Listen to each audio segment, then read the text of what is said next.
Olá pessoal, então eu vou falar agora sobre o capítulo 3, análise da empresa. Eu sou o professor Edomari. Só recapitulando, nós estamos então nesse espaço aqui, ó, nesse tema aqui, análise da empresa, que faz parte então do processo que a gente chamou de análise, de um grande bloco chamado análise diagnóstica. Então, um modelo que a gente trabalha e a gente faz toma emprestado uma visão aí mais ecológica, né?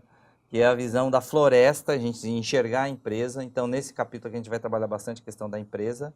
Depois nós vamos trabalhar nos próximos capítulos os segmentos, que a gente chama aqui das árvores, os produtos, que a gente faz uma brincadeira aqui dizendo que são os frutos, e os processos, que seriam os galhos, que a gente vai trabalhar aqui o ABC.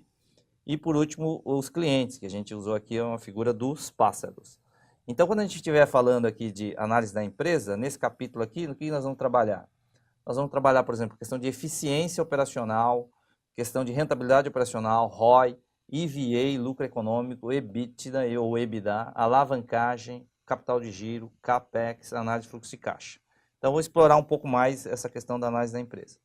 Então, se a empresa tem foco em rentabilidade, né, então a gente usa, como alguns livros de texto também usam, a maioria dos livros usa, que é as alavancas da rentabilidade.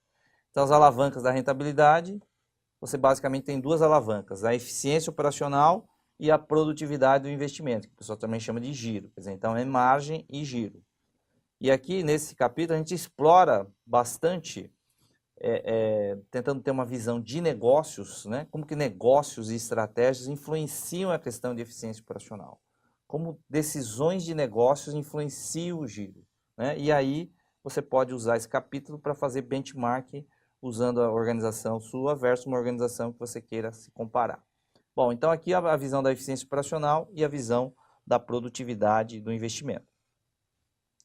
Por fim, em seguida, na verdade, a gente trabalha a questão do EVA, que é uma discussão aí que os livros de contabilidade gerencial trabalham, e é uma métrica de performance mais para alta gestão, né? Que é o lucro residual ou lucro econômico. Então, o EVA, na nossa visão, ele é uma questão de curto prazo também, dado que ele parte do ROI, né? Mas a gente trabalha um pouco, traz um pouco de conceito de finanças para os livros de contabilidade gerencial, mostrando como que rentabilidade e o O, que é o custo médio custo médio ponderado de capital, influenciam essa questão do EVA. Então a gente faz uma discussão aí sobre EVA também.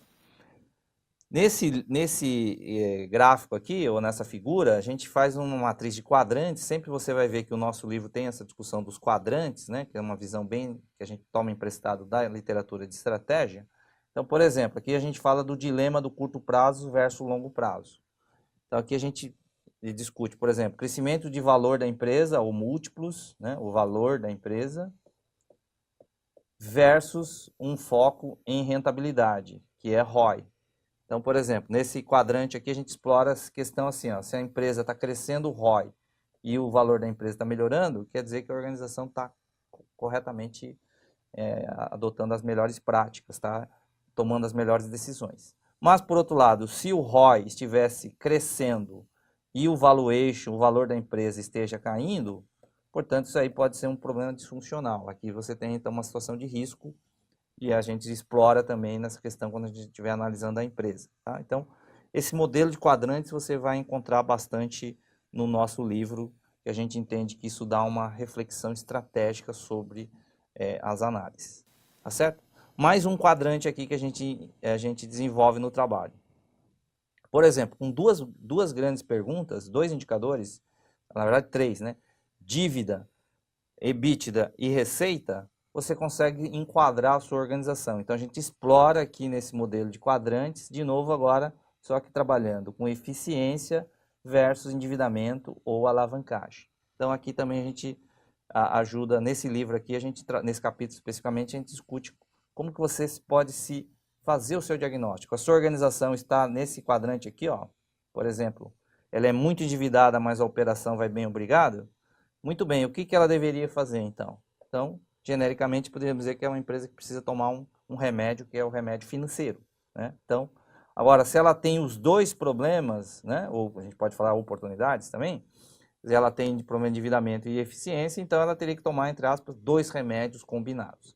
Então, nesse capítulo aqui, a gente vai trabalhar com vocês toda essa, como que você faz diagnósticos da organização. Portanto, esse livro também pode ser útil para consultores, né? Os consultores que querem e fazem trabalhos de diagnóstico de organização. Lógico que para os profissionais que trabalham nas empresas, né? Também isso aí é super importante saber enquadrar, saber ajudar a administração a fazer o plano de negócio. É isso.